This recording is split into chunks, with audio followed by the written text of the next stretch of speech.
po ay nag-bless na. Alam mo, sa kantahan pala eh. Para sa ating bayan ay para na tayo nasa langit. Amen po ba? Pagka meron tayo ditong gawain, huwag po tayong liliban. Pagkat ito ang panahon ng pagsasama-sama para sa panalangin. Ang conference na ito ay punong-puno ng panalangin. Napagkat ang napakahalaga po ang the power of prayer. Yan po ang pag-uusapan po natin.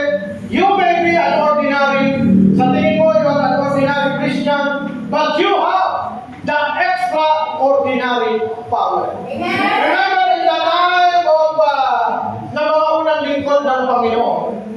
Sabi nga ni Meshach, Shadrach at Abednego, dahil hindi pa kami iligtas ng ating Diyos, hindi kami susunod yan sa ipinagagawa ni Hari Nebuchadnezzar. Ang mga Kristiyano ay naninindigan.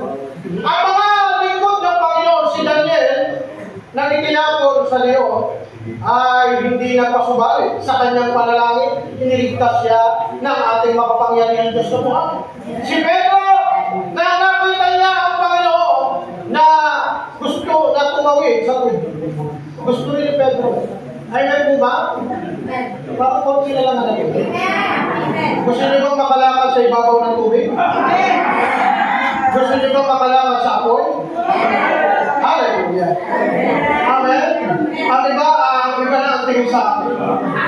Pero ano po, ang mga Kristiyano ay may kapangyarihan.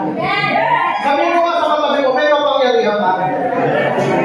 Hindi ko lang dinidibig. Amen po ba? Ano ba yung pagkakaiba ng mga unang lingkod ng Panginoon sa mga lingkod ngayon? Ang sabi ng Panginoon, makakagawa tayo ng mga bagay at higit pa ang magagawa natin pag meron tayong pananampalataya. Ang sabi dito yung pananampalataya mo. Amen po ba? Gaano ba kalaki ang pananampalataya mo? Pag malaki ang pananampalataya mo, malaki ang resulta na pagagawa sa iyo ng Panginoon. Hallelujah. Una-una, hindi ko ma-expect noon na makapag-pray ako sa ating presidente, kay Pangulong Bongbong Marcos. Hindi ko rin expect na makapasok ako sa loob ng Senado.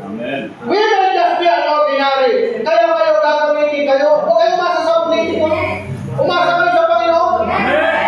And gagamitin kayo ang politiko para maging yan ang pagpapala. Hallelujah. Today, we will discuss the power of prayer. Hallelujah. Alam niyo mo, ang prayer is the most sometimes neglected in the ministry over the church. Pag prayer meeting, madalas ako makakita ng prayer meeting, sabi ko nga parang may background. Madalas ako makakita ng prayer meeting, huwag naman po tayo magagalit.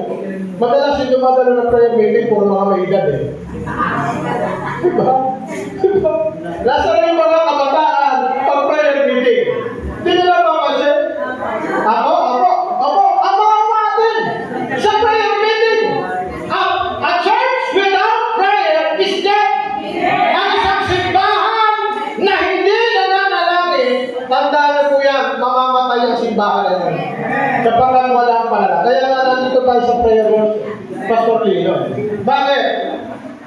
Nagsawa nga ako sa pastoral movement eh. Puro debate, puro pagalitan. Sa prayer, walang bida eh.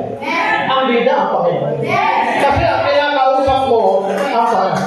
Dito hindi kayo pinapangako ang yayaman kayo.